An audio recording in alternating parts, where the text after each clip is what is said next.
Syria, no doubt, will cast a shadow over Secretary of State Rex Tillerson's scheduled trip to Russia this week. Tillerson is expected to travel to Moscow Tuesday, days after the U.S. launched a missile strike on an airbase operated by Syrian President Bashar al-Assad.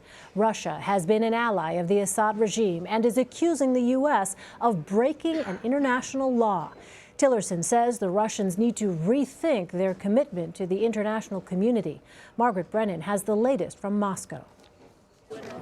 On the eve of Secretary Tillerson's Moscow visit, the White House vowed to respond if Bashar al-Assad continued to use chemical weapons. The sight of people being gassed and blown away by barrel bombs ensures that if we see this kind of action again, we hold open the possibility of future action. The Trump administration blames Russia for allowing Assad to carry out the sarin gas attack.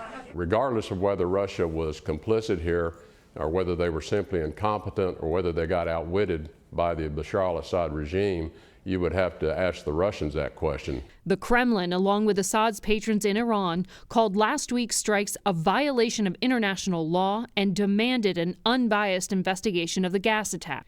You know, wouldn't it be a great thing if we could actually get along with Russia? Despite Mr. Trump's vow to improve relations, Tillerson faces tense meetings Wednesday with Russia's top diplomat and possibly President Vladimir Putin himself, a man who once awarded him the country's Order of Friendship.